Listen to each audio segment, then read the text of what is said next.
Hey everyone, it's Tracy here, back with another holiday card series video. Today I'm going to be doing a simple card using some stamps and distress markers. So I'm starting with this stamp set from Nook, and I have a piece of watercolor cardstock. I'm just going to use my embossing bag to get rid of any static that might be on that. And then I'm going to use the cat stamp that has the wreath on it. This stamp set is called Holiday Mischief. And I'm going to stamp that with Versamark ink.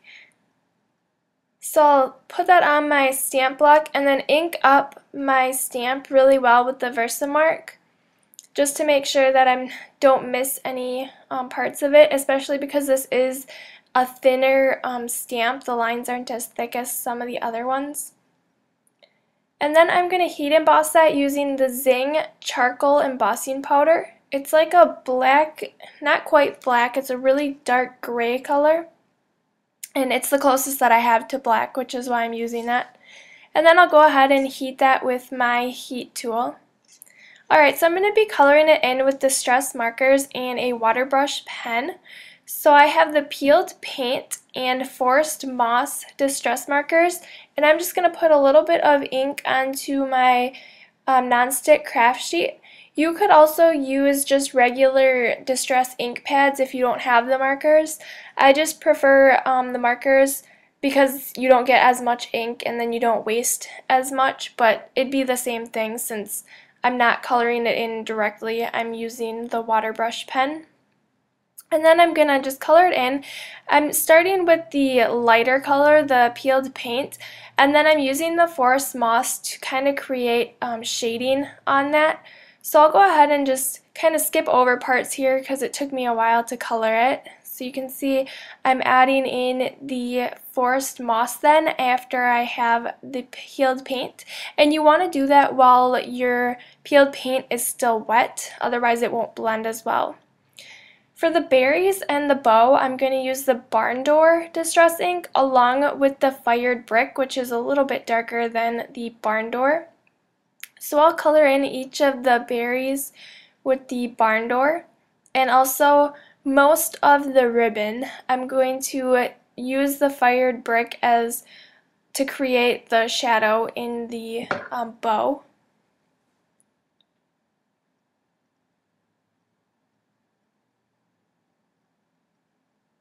So I'll color in the front parts of the bow with the Fired Brick along with the two little hanging strings of ribbon.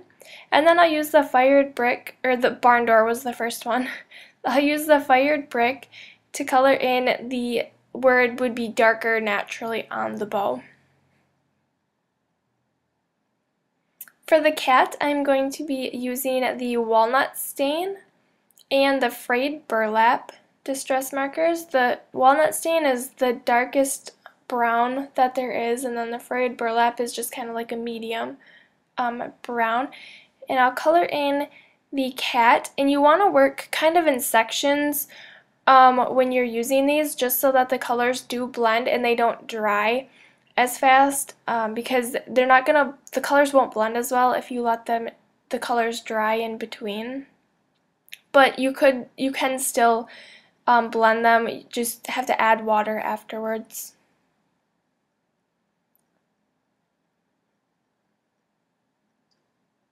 So I colored in most of my cat here and just adding in a little bit more shading with the Walnut Stain.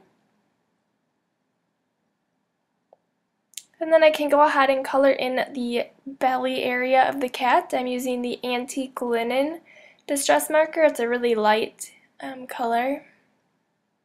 And I'm not really going to do any shading for that. So then I'll go in with the Spun Sugar distress marker to color in the middle part of the ears and then the little nose.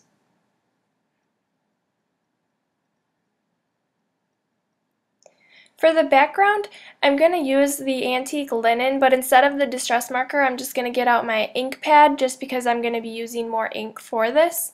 And then I'm also going to spray it with some water. because I really want it to be a light wash of a color. I don't want it to be strong at all. And I'm not going to color in the entire background. It's just going to kind of be a little area behind the cat and the wreath. It's going to make it look really more artistic and really watercolored look, just because it's not going to be perfect by any means. And then you're going to want to go ahead and let that dry completely before moving on to your card. So I went ahead and cut this down to the size that I wanted, and I'm going to put it on a piece of black cardstock, which is 4 inches by 5¼ inches. And I'm using my ATG gun, and you really want to get a lot of adhesive on there so that it doesn't warp. And then there's a 1/2 inch of space on each side of that black area. And then I can put adhesive on the back of my black cardstock and attach that to my white A2 size card base. Alright, so next I'm going to add in my sentiment. This says Meowie Christmas, and I'm going to stamp that right below the cat with Tuxedo Black Memento ink.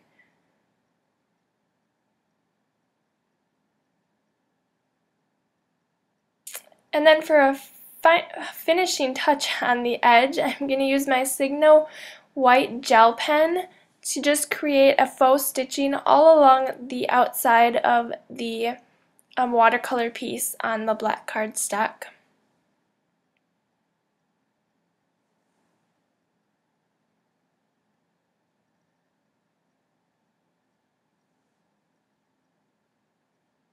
Alright, so I'll just finish up going around that, and this is by far the best white gel pen that I have found.